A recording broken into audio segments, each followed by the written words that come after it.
繁育繁育繁育繁育繁育繁育繁育繁育繁育繁育欢愉欢愉毁灭丰饶寻猎。Hey guys, Mr. Pokke here, back with another video. Today, we'll be going through the CM Player's Guide on Propagation Path. Now, Propagation, it is the final path to be unlocked by most players, and I don't think that everybody has unlocked this path yet because you do need to unlock all 13 different Aeon endings. But once you actually unlock this path, it is an extremely fun path to play, especially if you have Imbibitor Lunae or Qingque. Right, so I'm going to be showing you guys exactly how do you make use of the nodes, how do you make use of which domains, which dice rolls, what kind of blessings do you guys need to go for, as well as all the resonance priorities. So with that out of the way, let's get into today's content.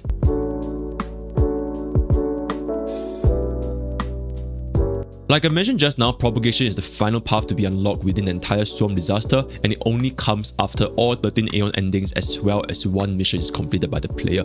This guide will not cover exactly how can we speedrun and unlock Propagation as soon as possible, because there's a lot of other resources that allow you guys to know exactly how to unlock this, right? For this video, for this content, I want to teach you guys how can we make use of Propagation when you guys eventually unlock it. Also keep in mind, once you unlock this path is actually playable on the normal simulated universe, and it's extremely fun and extremely fast, especially if you have Imbibitor Lunae or Qingque. So do give it a try once you unlock it.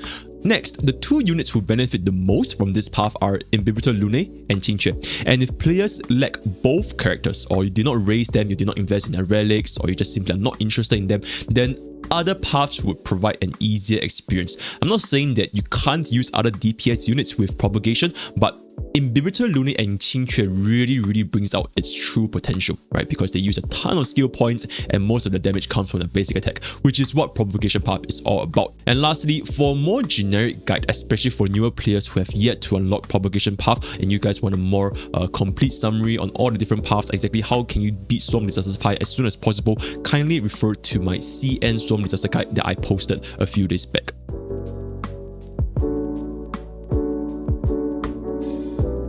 So let's get into the actual path itself. There are three main special mechanics that are tied to the Propagation Path. Number one, basic attack enhancements. Because you guys can see from all the blessings, most of its blessings are centered around buffing our basic attacks, either directly or indirectly through using skill points. Remember that even supports and sustains that use basic attacks frequently also benefit from this, right? Your Ting Yun auto-attacking, your Luocha auto-attacking, your Japan auto-attacking, they can all benefit from the buffs provided by Propagation.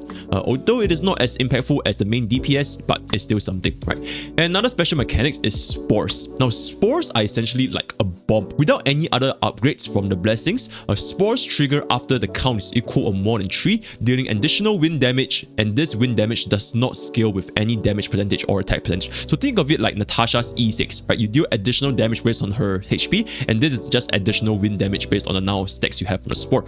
And upon explosion, the Spores will spread to a random adjacent target once, a maximum up to 6 Spores on a single target.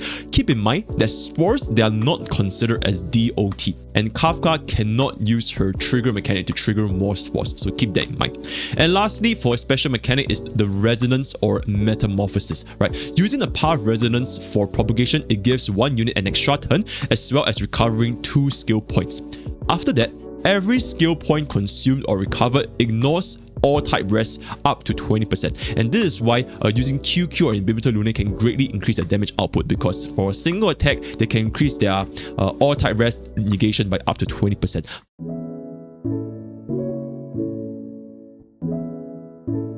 Now moving on to the best dice effects, and I guess this also kind of ties into exactly how can we play the Propagation Path, right? Because this path is really different from all the other paths, right? Technically every single path is unique, but Propagation is really unique because of these two dice effects: Inorganic Embers as well as Dissociated ID or Dissociated It.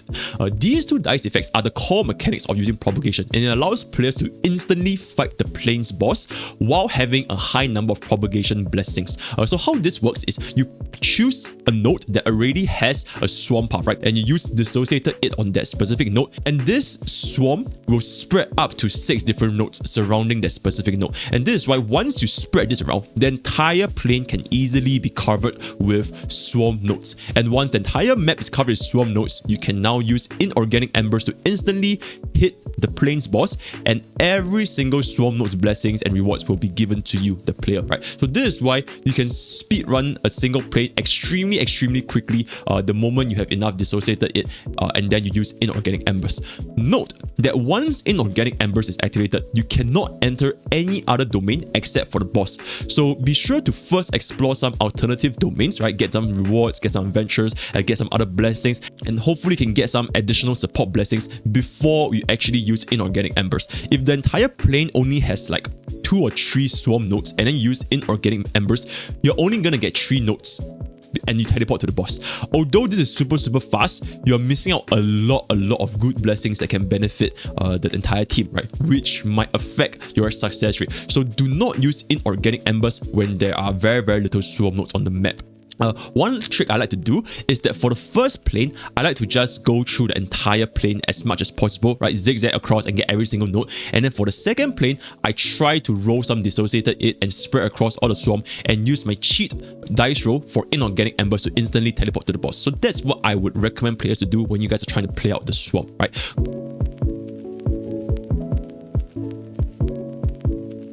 Moving on to its resonance priority. Pheno compounds is going to be the key resonance that we want to unlock first, because this increases the energy limit from 100 to 200 points, and additionally, after a character consumes or recovers skill points, we get 1% energy for path resonance, which will allow us to charge up this path resonance extremely quickly. The effect for this path resonance is granting 1 unit an extra turn, as well as 2 skill points, and reducing all type res by up to 20%. So getting this resonance formation as frequently as possible is going to give us the highest damage output, and this should be a key priority before any other resonance upgrades. That being said, because of how common it is to get all these swarm upgrades, it is very unlikely that you will only get a single resonance, right? And this brings us to the next resonance, which is going to be crystal pincers. Now you can see here, crystal pincers, it increases our metamorphosis damage by up to 40%, as well as increasing the damage that's created by our spores, right? Dealing additional basic attack damage equals to 80% of the character's attack, and it can trigger up to 3 times. So we get crystal pincers only after we get pheno compounds, because at the end of the day, like I said, more extra turns is a bigger priority than more damage in a single turn, and we combine both pheno compounds and crystal pincers for the best possible effect, right? The last resonance is not that useful, right? Extending our metamorphosis is not super useful, as well as getting the energy refund for the resonance on kills is also not very reliant as compared to these 2 resonance. So that's gonna be the priority order. Of course, if you can get all 3, then sure, go for it. But if not, you can only get 2, then I would highly recommend getting pheno compounds first, followed by crystal pincers.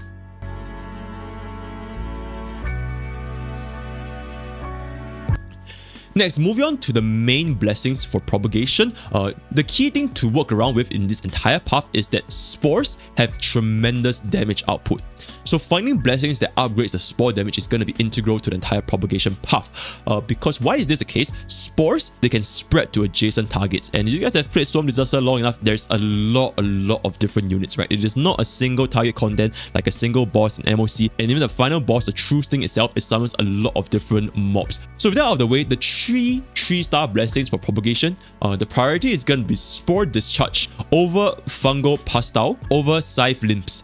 Now, limbs are very hard to make use of because this can create a skill point deficiency even on supports and sustains, because remember, this particular skill, it affects our entire team. It is not just our single DPS unit. So giving our supports more damage and more crit damage is not super important at the expense of using more skill points, right? Spore Discharge is going to be the easiest to trigger for us, and Fungal Pastile, when upgraded, can increase the maximum spore to up to 9, which is going to increase the overall damage done by all of our spores. And like I mentioned, spores have really high damage output. So the priority is going to be Spore Discharge over Fungal over Scythe Limbs. Now for the 2 stars, buffs, we have exposed brain matter, catalyst, lytic enzyme, putrefaction ulcer for increased damage output, right? Be it with spores or a direct damage increase. The other 2 stars, it basically increases our survivability, but if we do have Luocha or Japa or any other sustain, then we shouldn't be facing that many issues with survivability. If you really need it, like if you guys are doing for like a no healer run or you guys are going for a solo run, then the ones that increases our defensive and sustain capabilities is going to be important. But this, we're talking about a general team settings of 4, right, with a sustain.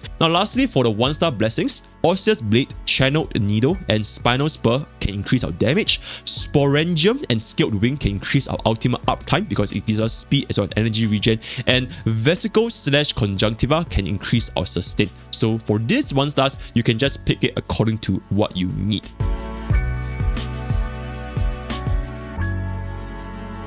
Next, moving on to the support paths and blessings. Destruction and Preservation interplay greatly increases our survivability as well as the potential to one-man clear, especially with Pheno compounds, right? And we're going to be talking about this a little bit later on in team compositions, but it is entirely possible to run a Propagation path with absolutely no sustains given how much damage you can do, as well as all these survivability interplays. Now, for support blessings that Propagation wants from other paths, we want things such as energy regeneration, healing and sustain, action value manipulation, weakness break efficiency. So something like this, right? And as you can see here, I've listed some of the examples. Imperishable Victory and Celestial Annihilation, which is the 2 3-star blessings from the hunt. They're all really good because they are some of the only blessings that gives us an extra turn, right? Whether it be weakness breaking or defeating an enemy. The 3 stars Abundance blessing can increase overall healing, also really good to improve our entire team's sustainability. Whereas for the Destruction 3-star, which distributes damage to the entire team, is also going to improve our sustain really high, especially for those single target one-shot damaging abilities, right? Because usually when most of our runs end in Storm Disaster, it is when one unit gets one shot, right? So having this damage split is going to be really nice for us. Auspicious Star is an extremely good blessing which can honestly be used for any path, because upon defeating an enemy, we get back 60% of our maximum energy. And for most one-man clears, they all have Auspicious Star because ultimate recharge is going to be super good, right? Ejecting the Horizon is also going to be really good because with our entire team of 4, we do get 1 extra turn after basically every 6 turns, right? And since we have a teammate of 4, this is going to have a really high uptime. But if you're going to be going for solo runs, then maybe not so much. Increased weakness break efficiency also really good, right? For general situations, especially if you're going to be running Qingque or Inhibitor, which they are both the right weakness for the Swarm Disaster True Sting, right? And lastly, Disciplinary Flicker is one of the best 2-star blessings when it comes to survivability because it acts as like a last resort when our units gets hit too low.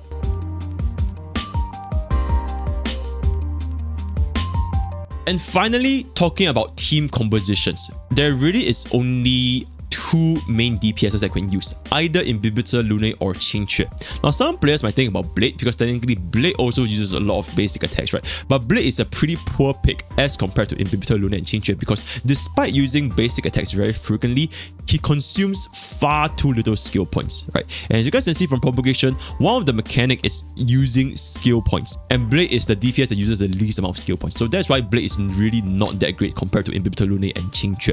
Whereas for supports, every single supports are viable, right? You can honestly just run anybody. The key supports being Bronya and Silverwolf for the unique mechanics, right? Bronya giving extra turn and Silverwolf giving us weakness implant. But honestly, Silverwolf is not super important because if we are using Imbibitor, Lune, or Qingque, then True Sting is always going to be on the right element, right? They only have imaginary or quantum weakness. But of course, Silverwolf can be really good when we're fighting against the previous planes, bosses, or elites, right? To help us implant the right weakness. Now, lastly for sustain, like I mentioned earlier on, with enough blessings as well as the right interplay for the resonance, players can actually completely ignore sustain and just go all in 1 hyper carry and 3 supports due to our resonance providing extra turns, extra skill points, on top of the paths having extremely high damage from spores as well as enhancements to our basic attacks. So the amount of damage you can output as well as the sustain we get from all the different blessings, it is enough for us to actually do a run with absolutely no sustain. Of course, that being said, you do need to get all the right blessings, right? You need the blessings to actually help you sustain your team. So if you don't have enough blessings, then I would still recommend players running a sustain on their team. So these are 2 different team compositions you can see over here. Japar, Imbibitor, Lune, Luocha, and Bronya is a very standard team composition, and this is actually the first team that I used to defeat Swarm Disaster, although I was using Hunt Path, right? So this is one of the team. And another team you guys want to use, which is a super offensive team, you can use Qingque, Silverwolf, Tingyue, and Bronya for all-in hyper carry Qingque. And with enough blessings as well as making use of Propagation's resonance at the right time, we basically can have almost infinite turn uptime with Qingque, right? So these are some sample team compositions.